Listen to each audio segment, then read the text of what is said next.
Chers étudiants algébristes, bonjour. Je me suis dit que pour vous aider à travailler sur votre polycopier, on allait corriger le sujet du deuxième contrôle continu de l'an dernier que j'ai donné à vos corréligionnaires. Et donc qui va illustrer ce que vous êtes censé maîtriser en théorie des groupes. Ok, alors on va commencer par l'exercice 1. Donc on considère le groupe multiplicatif Q étoile, muni de la multiplication, c'est donc un groupe abélien. Et on considère deux parties. L'ensemble des puissances de 2 pour R entier relatif. Et je vais considérer K, c'est l'ensemble des rationnels de la forme 1 plus 2n sur 1 plus 2m, avec n et m qui appartiennent à z.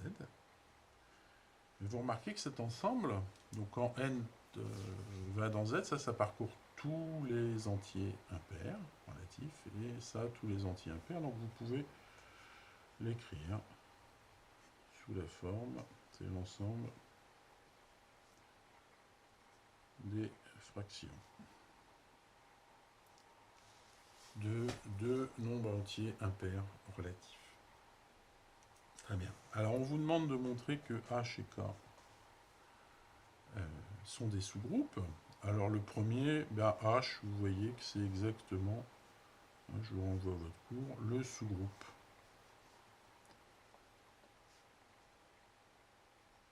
engendré par le rationnel 2. Voilà, le sous-groupe. On est en multiplicatif, c'est pas 2, 4, etc. C'est bien les puissances de 2. Ok, alors pour K maintenant, eh bien, on va utiliser les axiomes faibles. Donc K est certainement non vide, puisque par exemple 1 appartient à K. 1, c'est bien le rapport de deux entiers impairs. Et maintenant, si je prends A, B, C, D, des entiers impairs, eh bien, il faut que je regarde ce que c'est que AB fois A sur B, pardon, fois C sur D à la puissance moins 1. Et bien ça, qu'est-ce que c'est? Ce n'est rien d'autre que AD sur BC. Et le point, c'est que quand vous multipliez deux nombres impairs, vous obtenez des nombres impairs. Donc ça appartient bien à K. Donc par les axiomes faibles, K est un sous-groupe. Ok. Petit b, on vous demande de considérer le produit cartésien, le groupe produit, H bar, et de montrer qu'il est isomorphe à Q étoile. Donc on va décrire une application du produit cartésien, on va l'appeler θ, cette application, donc qui a une puissance de 2 fois un rapport de nombres impairs, associe tout simplement le produit. Bien, alors le premier point, c'est que θ est un morphisme. Pourquoi? Bien parce que, qu'est-ce que c'est que la multiplication dans le groupe produit? Bien, c'est la multiplication coordonnée par coordonnée. Donc si je prends deux éléments dans le groupe produit, ça, ce n'est rien d'autre que 2R plus R', virgule A' sur BB'. Et que ça, par θ, ça s'envoie sur 2 puissance R sur B. Ça s'envoie sur 2 puissance R', A' sur B'. Et ça s'envoie sur 2 puissance R plus R' fois A' sur BB'. Donc, vous remarquez évidemment, eu égard à la commutativité de la multiplication, qu'il y a bien égalité. j'ai donc θ d'un produit qui est égal au produit des θ. Θ d'un produit est égal au produit des θ. Ok. Alors, on veut montrer que cette application θ est un isomorphisme. Donc, on va montrer que c'est injectif et surjectif. Donc, l'injectivité de θ, ben, elle se fait en mesurant le noyau. Donc, je vais considérer 2 puissance R A sur B qui appartient à ker θ. Et je vais montrer que l'élément ici est nécessairement 1,1, c'est-à-dire le neutre de Q étoile, virgule le neutre de Q étoile. Alors ça, qu'est-ce que ça veut dire? Ben ça veut dire que 2 puissance R A sur B est égal à 1. L'image doit être le neutre. Et ça, c'est équivalent à dire que 2 puissance R A égale B. Or, B est impair. C'est-à-dire que 2 ne divise pas B. Oui, là, on fait de l'arithmétique des entiers. Oui. Ben, si 2 ne divise pas B, alors que 2 divise 2 puissance R, ben, ça va poser un problème. Donc ça implique forcément que R égale 0. Mais si R égale 0, ben, ça implique que A égale B, c'est-à-dire que A sur B égale 1. Donc autrement dit, votre élément ici, c'est bien 1, 1. Et vous avez montré l'injectivité. Surjectivité de θ, eh bien, je vais me donner un rationnel non nul. Oui. Et a priori, eh bien, mon rationnel, je peux l'écrire sous la forme R égale A sur B, avec A et B appartiennent à Z étoile, hein, aucun des deux n'est nul. Bon, et là, à nouveau, bien, j'utilise de l'arithmétique. A, c'est certainement une certaine puissance, je vais appeler alpha, de 2, fois A0, où A0 n'est pas divisible par 2. C'est une conséquence du théorème de décomposition en facteur premier d'un entier. Je fais la même chose avec B. Ben ça implique que A sur B, c'est 2 puissance alpha moins bêta, A0 sur B0. Et vous voyez que ça, c'est très précisément l'image de 2 puissance alpha moins bêta, A0 sur B0. Et vous avez montré que θ est surjectif. Et donc c'est gagné, vous avez prouvé que les groupes sont isomes. Voilà pour l'exercice 1. Bien, on va faire l'exercice 2 maintenant. Alors, on travaille sur GL2. Donc on rappelle que GL2 de R, bah, c'est les matrices carrées de 2 à déterminant non nul, c'est-à-dire exactement les matrices de 2 inversibles. Et on considère G, c'est l'ensemble des matrices qui ont la forme suivante, avec A et B appartiennent à R et B non nul. Alors, premier point, G est bien inclus dans GL2 de R. Pourquoi? Mais parce que le déterminant de cette matrice, c'est B, qui est non nul, par hypothèse. Donc je suis bien inclus, et je veux montrer que je suis un sous-groupe. Alors G est certainement vide. Oui. Vous voyez que I appartient à G. I est obtenu pour A égale 0 et B égale 1. Ok. Et maintenant, je vais me donner A, une matrice. Je vais plutôt l'appeler N. Allez. Et N, la matrice A, A', 0, B'. Oui. Et ce que je veux montrer, c'est que Mn-1 appartient à G. Voilà ce qu'il faut montrer pour appliquer les axiomes faibles. Bien, là, c'est juste du calcul. Je vais commencer par faire le produit NM, M fois N. Donc ça, c'est 1A, 0B, facteur de 1A', 0B'. Ça va me donner 1, 0, BB'. Et je vais avoir A' plus AB'. Alors ce calcul est intéressant parce qu'il permet de déterminer l'inverse de n. n-1, eh bien, il faut que, ici j'ai 1. Donc, on voit que le b doit être égal à 1 sur b'. J'ai bb' qui est égal à 1 et a' plus ab' qui doit être égal à 0. Donc ma matrice, ça va être 0, b' moins 1. Oui. Et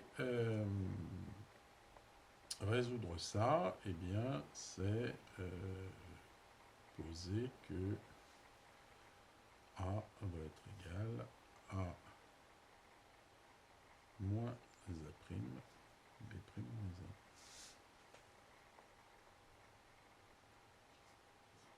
1. Et donc, et après j'ai plus qu'à refaire le produit, mn-1, c'est alors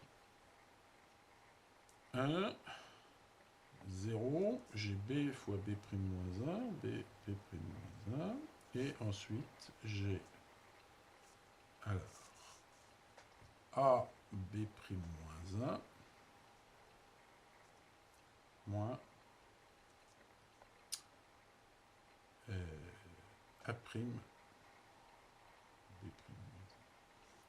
Bon, bah ça, vous constatez évidemment que ça appartient à G. Pourquoi? Parce que, eh bien, il suffit que ce coefficient-là soit non nul.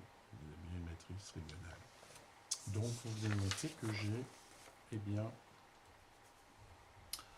un sous-groupe de GL2. Alors, je considère H1 et l'ensemble des matrices de la forme 1, B, 0, 0. Avec B non nul. Il s'agit de montrer que c'est un sous-groupe. Eh bien, il est non vide parce que I appartient à H1. Et ensuite, eh bien, il s'agit de montrer que si vous prenez ce produit-là, c'est toujours les actions faibles. Alors ça reste dans H1, mais l'inverse d'une matrice diagonale, c'est pas très compliqué. C'est inverser juste la diagonale. Donc ça, c'est 1, 0, 0, B, B' moins 1, qui appartient bien à H1. Donc c'est un sous-groupe, pas de problème. Maintenant, on considère H2, qui est le groupe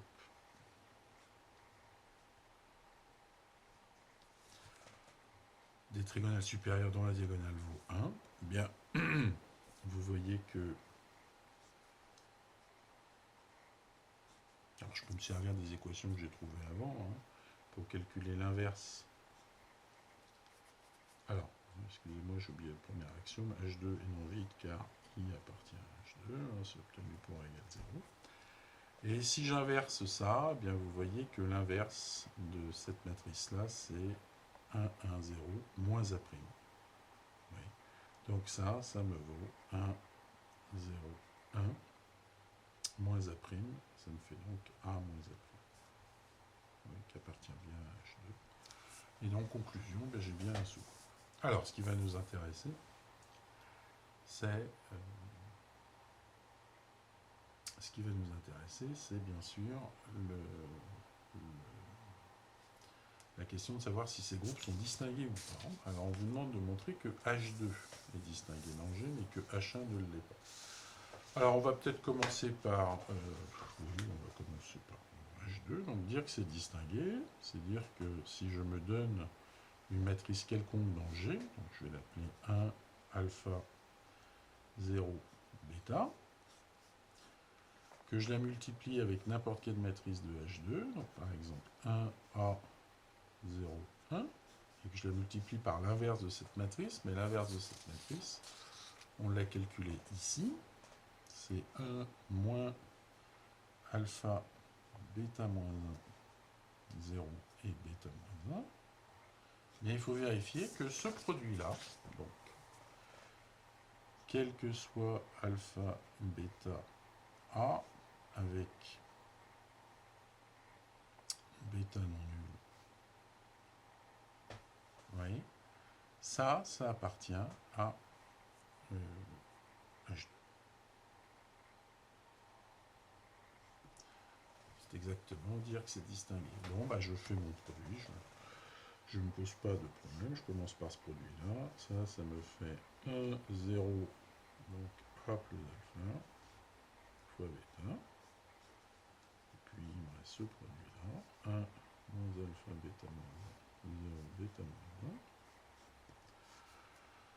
1, et ça me fait 1, 0, alors bêta fois bêta moins 1, ça va me faire 1, et ici je vais avoir un certain coefficient que je peux calculer, mais je ne vais pas le calculer, je m'en fous complètement, parce que j'ai déjà immédiatement, puisque j'ai une trigonale de diagonale 1, que c'est un élément de H2. Donc H2 est bien distingué dans G. Alors, pour montrer que H1 n'est pas... montrer que H1 n'est pas distingué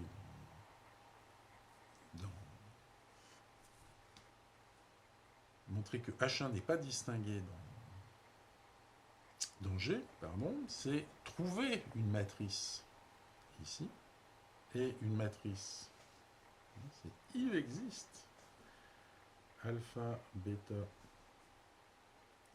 ça c'est pour paramétrer cette matrice, et B avec B différent de 0, bêta différent de 0, tel que le produit matriciel 1 alpha 0 bêta fois ma matrice 1 0 0 b fois la matrice 1 moins alpha bêta moins 1 0 bêta moins 1 n'appartiennent pas à H. C'est-à-dire que ce n'est pas stable par conjugaison. Il faut trouver au moins un exemple de telle matrice. Bien, bah là aussi, on n'a qu'à faire le calcul général, puis après on fixera les paramètres alpha et bêta pour mettre en défaut cette appartenance. Alors, le produit ici, ça me fait 1, 0, ça me fait alpha bêta, et j'ai B bêta.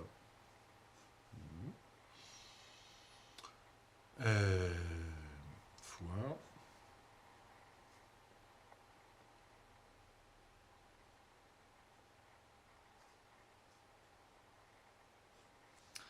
donc ce produit-là, qu'est-ce qu'il vaut? Eh bien, ce produit-là, il vaut 1, 0, B, et ici, je vais avoir moins alpha, bêta moins 1, plus alpha. Et pour dire que ça n'appartient pas à H1, bah, il suffit de trouver alpha et bêta tel que, donc je peux factoriser par soit différent de 0. Oui.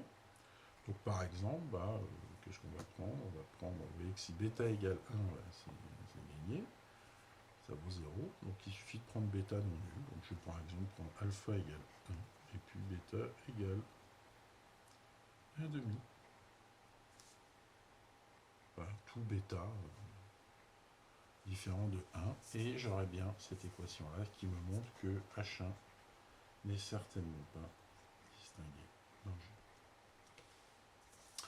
Voilà, question suivante. Donc là, on sent poindre le premier théorème d'isomorphisme.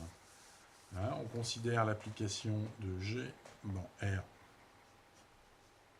étoile, qui a une matrice, cette application F, qui a une matrice a ceci son dernier coefficient. Bien, et bien comme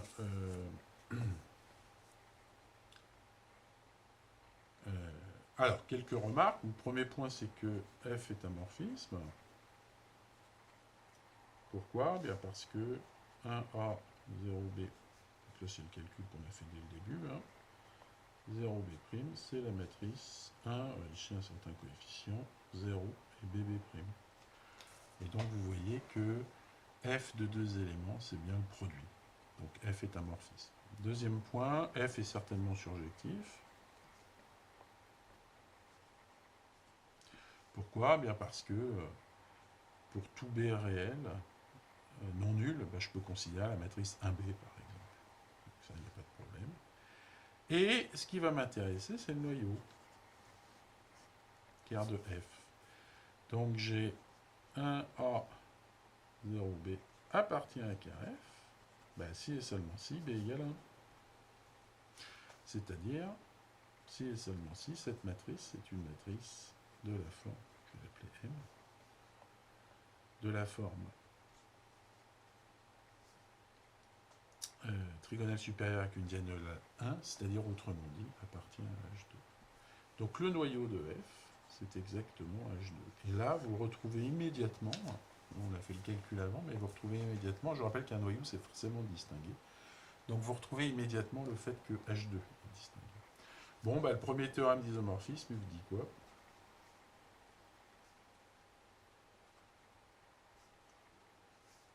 Il vous dit que l'image de F, c'est-à-dire R étoile, est isomorphe à G sur KF, c'est-à-dire G sur H2. Et donc, vous avez montré le petit c de votre exercice. Ok. Alors, donc ça, on aurait pu le mettre au contrôle continu. Cette partie-là. La partie vraiment intéressante, puisque je vous ai laissé travailler les permutations tout seul, ça va être les deux exercices qui vont suivre. Alors, il y a un exercice purement calculatoire pour vous familiariser avec le théorème de décomposition en produit de cycle disjoint. Donc, on va le faire en direct live. J'ai pris une grosse permutation dans S15 et je veux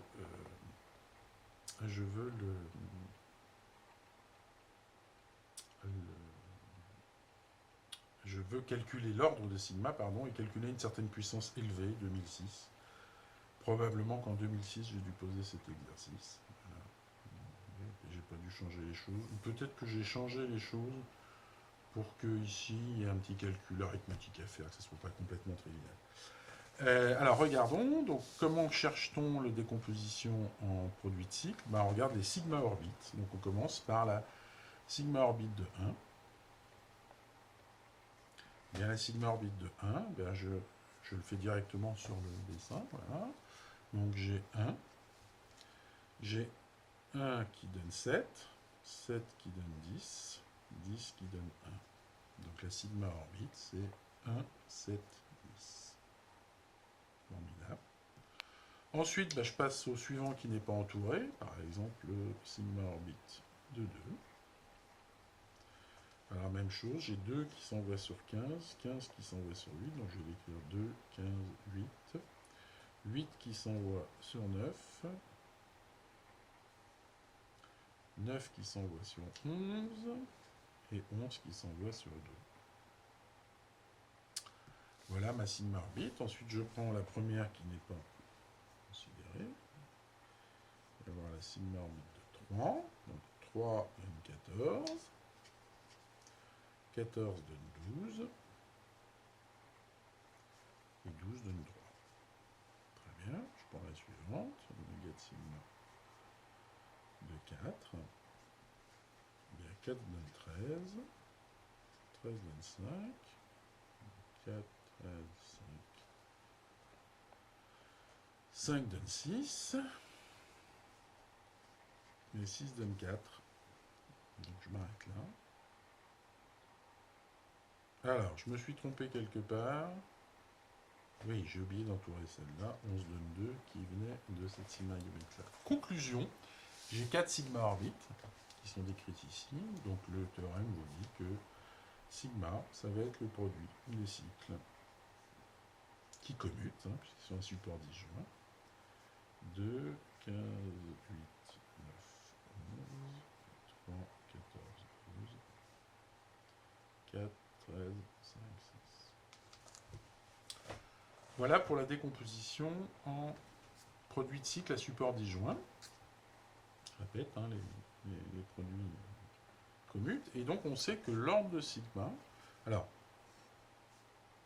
que je sais par ailleurs, c'est que l'ordre de chacun des cycles est la longueur du cycle. Donc ici, c'est d'ordre 3, ici, c'est 1, 2, 3, 4, 5 d'ordre 5, ici d'ordre 3, et ici 1, 13, 5, 6 d'ordre 4. Et ce que je sais, c'est que l'ordre de sigma, c'est le PPCM des ordres des cycles apparaissant dans la décomposition en produit de cycle à support disjoint. Je vous rappelle qu'il y a unicité de cette décomposition. Bien, et bien donc l'ordre de sigma, ça va être certainement le PPCM de 3, 4, 5. Et 3, 4, 5, mes amis, eh bien, ce sont des nombres premiers entre 2 à 2. Donc le PPCM, c'est le produit. Et le produit, eh bien, ça me fait 3 fois 4, 12 fois 5, ça me fait 60. Donc l'ordre de sigma, c'est 60. Ok, alors on vous demande de calculer maintenant sigma puissance 2006. Et donc on va utiliser évidemment le théorème de Lagrange qui vous dit que sigma à la puissance son ordre, sigma puissance 60, c'est l'identité. Voilà, donc on va faire un premier calcul. On va écrire la division euclidienne de 2006 par 60. Donc ça, c'est 60 fois... Alors je sais qu'il y en a des très forts parmi vous. Et donc 3 fois 6, 18. 4 fois 6, 24. Donc c'est un 3. Donc 3 fois... Ça me fait 180 800. Donc il reste 206. 206... Et ben ça va me faire 206, même chose, c'est 33. Donc j'ai 60 fois 33 qui va me donner, vous voyez, je retourne à ces vidéos aussi pourront bénéficier aux étudiants de primaire qui apprennent à faire des multiplications. Donc 0, 3 fois 6, 18, je pose 0, 0, 3 fois 6, 18, ça me fait 1980.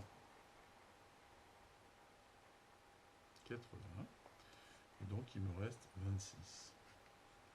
Si bien que, eh bien, vous voyez que sigma puissance 2006, ce n'est rien d'autre que sigma à la puissance 26. Bien. Alors je pourrais m'embêter à calculer sigma puissance 26, mais je ne vais pas le faire parce que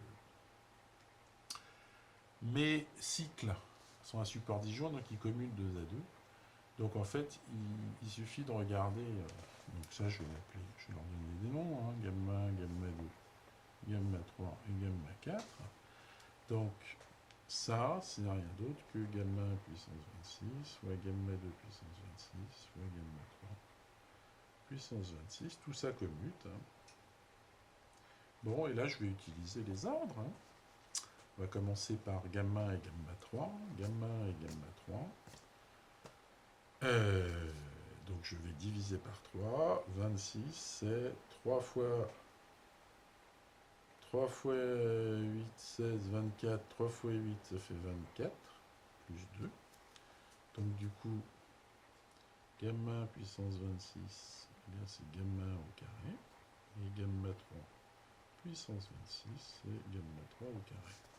Là, je vais calculer gamma au carré. La gamma au carré,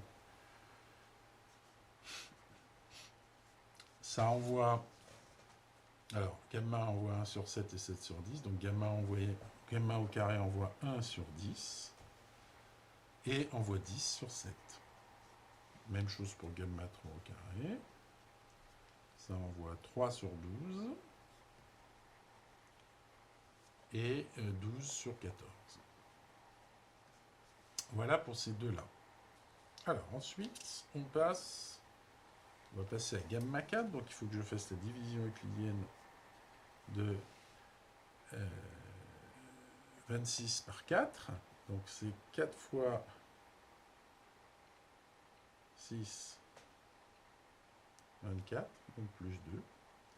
Donc j'ai gamma 4 puissance 26 et gamma 4 puissance 2. Alors, gamma 4 puissance 2. Alors, gamma 4 puissance 2, ça envoie 4 sur 5 et 5 sur 4. C'est donc une transposition. Et ça envoie 13 sur 6 et 6 sur 13.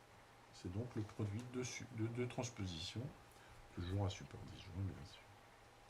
Bien, il me reste enfin le plus gros de tous, c'est le 5. Ben, 26, c'est 5 fois 5. C'est fou, plus 1. Et donc, du coup, gamma 5 à la puissance, bien 26, c'est gamma 5. Conclusion. Eh bien, sigma à la puissance 2006, c'est... Alors, je vais l'écrire sous forme gamma pour l'instant. Où es-tu, petit trulidru? C'est gamma au carré. Fois... Alors, gamma 2... Non, je me suis trompé. Si, non, oui. Tous ensemble. J'ai fait gamma 4. Oui, c'est gamma 2. Non, gamma 2, c'est quoi? Oui, ben, je viens de le faire. Donc, c'est gamma 2. Fois gamma 3 au carré. Fois gamma 4 au carré.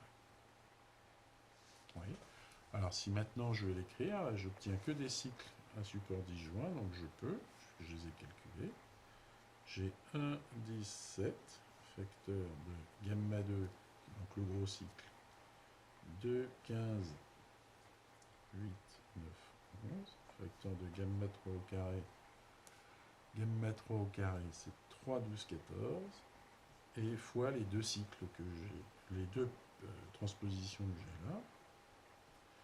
Et donc, vous obtenez, si vous voulez écrire bellement, hein, pour bien montrer à votre professeur que vous avez travaillé, j'ai 1, 2, 3, 4, 7, 9, 10, 11. D'accord, j'ai pas la place, j'ai un petit peu moins gourmand. 1, 2, 3, 4, 5, 6, 7, 8, 9, 10, 11, 12, 13, 14, 15. Voilà. Et donc, qu'est-ce que ça vaut? Ben, je vais reprendre cette écriture-là. 1 s'envoie sur 10. 10 s'envoie sur 7. Et 7 s'envoie sur 1. 2 s'envoie sur 15. 15 s'envoie sur 8. 8 s'envoie sur 9. Et 9 s'envoie sur 11. Ensuite, 3 s'envoie sur 12. 12 s'envoie sur 14. Et 14 s'envoie sur 3. 4 s'envoie sur 5, si j'ai ma transposition. Et 6 s'envoie sur 13. 11 s'envoie sur 2, j'oublie ici. 7 s'envoie sur 1, 14 sur 3, d'accord. Et donc 6 s'envoie sur 13, nouvelle transposition. Voilà, bien écrit. Un ordinateur avait fait le calcul et vous aurez donné ça. Infini. Voilà. Et ensuite, on arrive au dernier exercice de ce partiel, qui est le seul exercice à peu près théorique, qui est très joli. On se donne un nombre premier P, donc exercice 4. Les exercices théoriques sont évidemment beaucoup plus jolis. Donc je prends P un nombre premier et je me donne un élément de SP, une permutation. Alors on vous demande de montrer que l'ordre de sigma est égal à P si et seulement si sigma est un P-cycle. Alors, si vous ne prenez pas un nombre premier, évidemment, cette équivalence n'est pas vraie. Alors, ce qui est vrai, c'est que vous avez toujours, ça quel que soit un entier, un n cycle et d'ordre n, ça c'est vrai. Mais c'est la réciproque qui n'est pas vrai. Je vous laisse d'ailleurs chercher, éventuellement mettre en commentaire sur cette vidéo des contre-exemples dans le cas où c'est pas promis. Donc ce sens-là, ça c'est évident. Voilà. Une conséquence de l'étude des P-cycles. Ce qui m'intéresse, c'est évidemment dans l'autre sens. Alors, on va utiliser le théorème de décomposition en produit de cycle à support disjoint. Ce que je sais, c'est que sigma, c'est gamma 1 fois gamma 2 fois gamma R. Bon, et je sais que donc ils sont à support disjoint, je ne l'écris pas, hein, ils sont uniques. Hein. Ce qui peut éventuellement changer, c'est l'ordre des facteurs. Vous voyez, c'est l'analogue, l'analogue du théorème de décomposition facteur premier dans Z. Alors, ce que je sais, c'est que l'ordre de gamma I, c'est sa longueur. La longueur du cycle. Et ce que je sais, c'est que l'ordre de sigma, c'est le PPCM de ces ordres, c'est-à-dire le PPCM des longueurs. Oui. Mais l'ordre de sigma, par hypothèse, c'est P. Oui. Et ce que je sais de la longueur d'un cycle, ben, ça ne peut pas être plus grand que le nombre d'éléments sur lequel on permute. Donc ça, c'est inférieur ou égal à P. Oui. On est toujours d'accord. Ok, ben, supposons que quel que soit I, bien, la longueur du cycle soit strictement inférieure à P. Eh bien, le PPCM, donc tous les... Ça implique que quel que soit I, eh bien, P ne divise pas. Comme P est premier, ça veut dire que le PGCD